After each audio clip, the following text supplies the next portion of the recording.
حضرت خبیب کو گرفتار کر لیا مکے والوں نے. اس وقت غربت تھی اسلام پر. مکے میں سارے لوگ اکٹھے ہو گئے اور چوک میں پھانسی دینے لگے حضرت خبیب کو. کہنا آسان ہے، کرنا بڑا مشکل ہے. بندہ جیل میں الجھ جائے تو میں نے بڑے بڑے سیانے لوگ معافیاں مانگتے دیکھے، بڑے بڑے لوگ کہتے دیکھے ہیں کہ یہ کام بڑا. کہتے تنہائی بذات خود ایک مصیبت ہے. آپ کو اکیلا رہنا پڑ جائے نا، یہ لاک ڈاؤن ہوا ہے تو لوگ نفسیاتی مریض بن گئے. اکیلے رہنا، تنہا رہنا کوئی چھوٹا کام ہے؟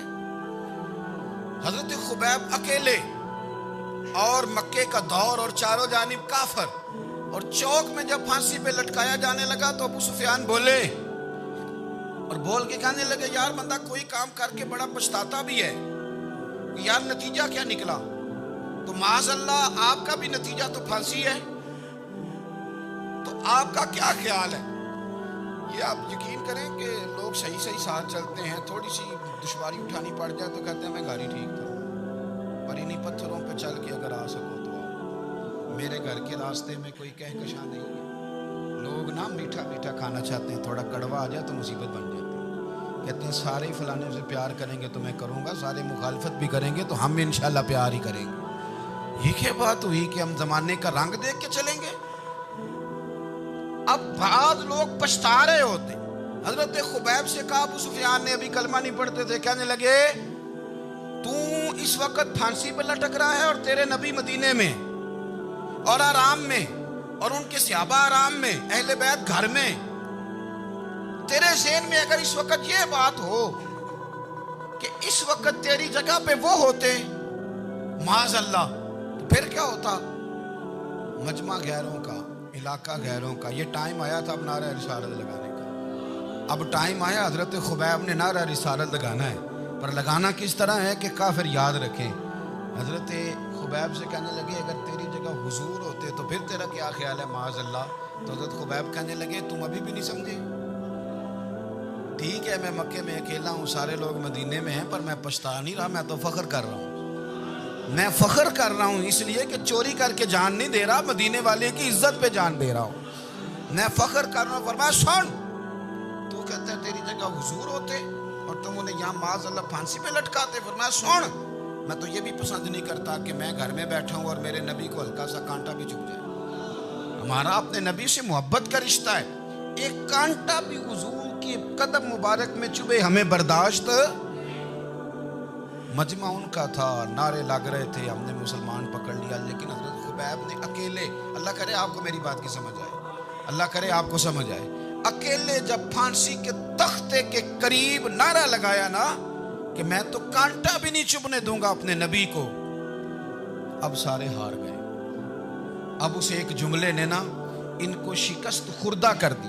اب بول کچھ نہیں سکتے تھے، گردنیں جھک گئیں. اور جب سناٹا چھایا تو ابو سفیان ساتھ والے سے کہنے لگا باقی ساری باتیں اپنی جگہ پر ہیں، پر اصحاب محمد سے پیار تو بڑا ہی کرتے ہیں نا. اور وہ کچا رنگ للاری والا جیڑا چڑھدا تے لیندا رہندا، اے عشق تیرے دا رنگ محمد چڑھ جائے پھر نہیں لیندا. کہا یار پیار تو یہ کرتے ہیں نا، اس میں کوئی شک والی بات؟ اس پیار سے کافر ڈرتا ہے. نبی پاک کے ساتھ جذباتی وابستگی، حضور کے ساتھ غلاموں کا جذباتی رشتہ، اور نبی پاک صلی اللہ تعالی علیہ وسلم کی آمد پر تشکر کے جذبات. امام راضی نے لکھا ہے کہ حضرت موسیٰ کلیم اللہ علیہ السلام نے تورات کی تختیوں کے اندر ایک امت کا ذکر پڑھا کہ جو امت گناہ کا ارادہ کرے گی تو گناہ لکھا نہیں جائے گا جب تک کر نہ لے، اور نیکی کا ارادہ کرے گی تو رب ان کی نیکی لکھ دے گا، اور جب وہ کر لے گی تو اللہ 10 گنا اجر عطا کرے گا. اور وہ ایسی امت ہوگی کہ جن کے چہرے قیامت کے دن نور کی طرح چمکیں گے، اور وہ امت ہوگی جن کی اللہ تعالیٰ زمین ساری پاک فرما دے گا، جہاں نماز پڑھیں گے نماز ہو جائے گی. یہ تذکرے پڑھ کے تو حضرت موسیٰ کلیم عرض کرنے لگے اللہ یہ امت میری بنا دے. تو رب کریم نے فرمایا کہ موسیٰ نہیں، یہ تو میرے محبوب کی امت، فرمایا یہ تو میرے نبی پاک کی امت، حضور کی امت. اللہ حضرت موسیٰ معمولی آدمی نہیں، وہ جلیل القدر پیغمبر ہیں جن کا قرآن کے ہر سپارے میں تذکرہ ہے، کہیں واضح طور پہ کہیں اشارتاً، ہر پارے میں. اور حضرت موسیٰ اللہ کے وہ نبی ہیں جو رب سے ڈائریکٹ باتیں کریں کوہ طور. کہا اے موسیٰ یہ امت تو میرے نبی کی ہے. حضرت موسیٰ علیہ السلام عرض کرتے ہیں، امام راضی نے لکھا ہے، کہتے ہیں اے اللہ پھر مجھے اپنی نبی کی امت میں شامل کر۔ وہ یار ہمیں لوگ کہتے ہیں میلاد نہ مناؤ، جس امت میں آنے کے لیے حضرت موسیٰ نے دعا مانگی، جس محبوب کی غلامی کے لیے، ہمیں تو دعا بھی کوئی نہیں مانگنی پڑی، اللہ نے فضل سے ہی مدینے والے کا غلام بنا دیا۔ ہم حضور کے تذکرے نہ کریں، ہم تشکر نہ کریں، ہم نبی پاک صلی اللہ تعالی وسلم کی نعت نہ پڑھیں، ہم حضور کے آنے پر جشن کا اظہار نہ کریں۔ ہر وہ جائز طریقہ جس سے اظہار خوشی ہو سکے وہ میلاد پہ کرنا چاہیے، اور اس کے لیے اسباب بنانے چاہیے۔ امت کا ایک جذباتی انداز ہونا چاہیے نبی پاک کے ساتھ، ایک وارفتگی، ایک ذوق، ایک طبیعت کے اندر وجدان۔ نعرہ مطلب اس طرح نہ ہو کہ بس چل رہا ہے کام، میں نہیں ہوں قائل، میں کہتا ہوں پہلے تو کوئی لگائے نا، اور پھر نعرہ جب لگتا تھا نا تو مسلمانوں کے یہاں نعرہ لگتا تھا تو بڑے بڑے لوگ کانپ جاتے تھے۔ صوفیاء نے لکھا ہے کہ حضرت عمر نے جب کلمہ پڑھا نا تو 39 بندے کلمہ پڑھتے تھے، تو نبی پاک نے رات کو دعا مانگی، اے اللہ عمر کو مسلمان کر کے اسلام کو عزت دے۔ حضرت عمر سویرے آ گئے، اس میں وہ تفصیل میں نہیں جاتا، بات لمبی۔ حضرت عمر جب آئے نا، انہوں نے آتے جب کہا نا کہ میں کلمہ پڑھنے آیا ہوں، تو حضور اتنے راضی ہوئے کہ نبی پاک نے کہا اللہ اکبر، تو صحابہ نے نعرے لگائے اللہ اکبر اللہ اکبر، یعنی 40 لوگ مسلمان ہوئے تو نعرے لگے۔ ہمارے صوفیاء کہتے ہیں حضرت عمر کے آنے پر جب نعرے لگے تو بتاؤ کہ وہ تو نعرہ تکبیر لگا، نعرہ رسالت کیوں نہیں لگا؟ تو کہتے ہیں گویا ہمیں حضور نے یہ سمجھایا ہے، حضور کے اشاروں نے سمجھایا ہے کہ میں اب اپنے نعرے خود تو نہیں نہ لگاؤں، میں نے تو اللہ اکبر کہہ دیا، عمر آ گیا ہے، میرے نعرے لگاتا رہے گا، نعرے لگیں گے۔ حضرت عمر نے پہلے دن ہی کہا کہ حضور آپ سچے رسول ہیں تو چھپ چھپ کے نماز کیوں پڑھی؟ شروع ہو گئے نعرے، حضور آپ سچے ہیں تو چھپ چھپ کے نماز کا کیا معنی ہو؟ تو حضور نے فرمایا تیرا کیا ارادہ؟ عرض کی حضور سارے نہیں، ایک میں، ایک امیر حمزہ، ایک لائن کے آگے وہ لگ جائے، ایک کے آگے میں لگ جاؤں، اور باقی مسلمان جتنے ہیں کل 40 تھے، پیچھے 18 19 بچیں گے، ایک لائن میں وہ ہو جائیں، ایک میں آگے، ایک میں امیر حمزہ ہو، ایک میں ہوں، تو دیکھ لیتے ہیں یہ ہمیں نماز کیسے نہیں پڑھنے دیتے۔ ہاں دیکھ لیتے ہیں، آئے نا میدان میں، ادھر آ ستمگر ہنر آزمائیں، تو تیر آزما ہم جگر آزمائیں، اور غلامان محمد جان دینے سے نہیں ڈرتے، یہ سر کٹ جائے یہاں رہ جائے کچھ پرواہ نہیں کرتے۔ فرمایا بھی پتہ چل جاتا ہے، ایک لائن میں حضرت امیر حمزہ ہو گئے، ایک میں حضرت عمر ہو گئے۔ پہلے یہ مارتے تھے، جو حرم شریف میں مسلمانوں کے طریقے پہ نماز پڑھتا تھا، یہ جلوسوں کی بڑی برکت ہے، اندر بیٹھے رہے نا چپ کر کے، نکل جائیں تو پتہ کچھ بھی نہیں چلتا۔ جب نکلتے ہیں نا لوگ کہتے ہیں جلوس کا معنی ہے، تو میں بتاتا ہوں نا جلوس کا معنی کیا ہے۔